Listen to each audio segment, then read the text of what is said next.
আসসালামু আলাইকুম। আমি এখন যে জায়গায় আছি সেটা হচ্ছে সিলেটের সব থেকে বড় কবরস্থান হযরত মানিক পীর রহমাতুল্লাহি আলাইহির কবরস্থান। এটা সিলেট সিটি কর্পোরেশনের আন্ডারে আছে বর্তমানে, মানে সিলেট সিটি কর্পোরেশনের দায়িত্বে আছে। আর এখানে যদি বলা হয় যে কত হাজার মানুষ, কত লাখ মানুষ এখানে শায়িত আছে বা কবর দেওয়া অবস্থায় আছে, তাহলে সেটা আপনি গণে শেষ করতে পারবেন না। তো চলুন আজকে পুরো টিল্লাটা মানে পুরো কবরস্থানটা ঘুরে দেখি। এবং আপনারা হয়তো অনেকেই এই কবরস্থান সম্পর্কে শুনেছেন, হয়তোবা দেখেননি, হয়তোবা সিলেটের বাইরে অনেকে থাকেন। তো আজকে পুরো কবরস্থানটা আপনাদেরকে ঘুরিয়ে দেখাবো। অনেক ইন্টারেস্টিং ভিডিও হতে চলেছে, পুরো ভিডিওর সাথে থাকেন এবং নতুন হয়ে থাকলে চ্যানেলটি সাবস্ক্রাইব করে দিন।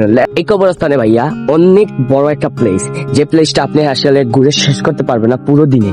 তো এই কবরস্থানের উপরে হচ্ছে হযরত মানিক পীর রহমাতুল্লাহি এর মাজার। হয়তোবা অনেকে মানিক পীর রহমাতুল্লাহি আলাইহিকে চিনেন না। মানিক পীর রহমাতুল্লাহি আলাইহি হচ্ছেন গিয়ে হযরত শাহজালাল রহমাতুল্লাহি আলাইহির অন্যতম সাথী। তো তিনি এ জায়গায় অবস্থান করেছিলেন এবং এখানে তার মাজার অবস্থিত আছে। তো এই মাজার গিরি এই কবরস্থানের নামটি হয়েছে হযরত মানিক পীর রহমাতুল্লাহি আলাইহির কবরস্থান। তো কবরস্থানের ওনার মাজারে যাওয়ার দুইটা রাস্তা, একটা হচ্ছে এই সিঁড়ি, আর একটা হচ্ছে অপর প্রান্তে আরেকটা সিঁড়ি আছে, যে সিঁড়ি দিয়ে আমরা নামবো আপনাদেরকে দেখাবো।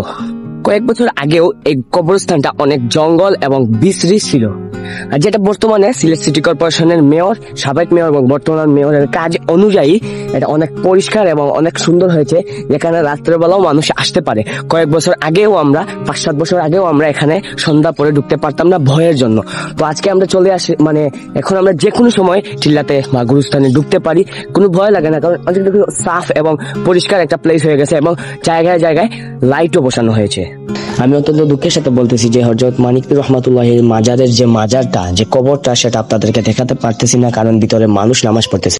এটা দেখতে পাচ্ছেন, এটা হচ্ছে যে টিলা, আমি যে সিঁড়ি উঠেছি, যে হযরত শাহজালাল হযরত মানিক পীর রহমাতুল্লাহির মাজারে, সে সিঁড়ির এক সাইড হচ্ছে ওইটা যেটা দিয়ে আমি নিচ থেকে উপরে উঠেছি, আরেক সিঁড়ি হচ্ছে এইটা যেটা দিয়ে নিচ থেকে নামা যায়। আপনি ওইদিকেও নামতে পারেন, এদিকে নামতে পারেন, আপনার ইচ্ছা। এখানে আর কি বলতে যাচ্ছি, দুটো সিঁড়ি আছে এবং যে কোনো একটা দিয়ে আপনি উঠতে নামতে পারেন এবং অত্যন্ত সুন্দর সিঁড়িগুলা। সিলেটের যে কোনো জায়গায় যদি জানতে চান যে কোনো জায়গা সম্পর্কে এবং দেখতে চান, তাহলে অবশ্যই আমার ভিডিওর কমেন্টে বলতে পারেন। ওই জায়গায় গিয়ে আমি ব্লগ করার চেষ্টা করব এবং সিলেটের সর্বোচ্চ সুন্দর ফুটিয়ে তোলার চেষ্টা করব। সিলেটকে আরো উন্নত সিটি হিসাবে আমরা তোলার চেষ্টা করব।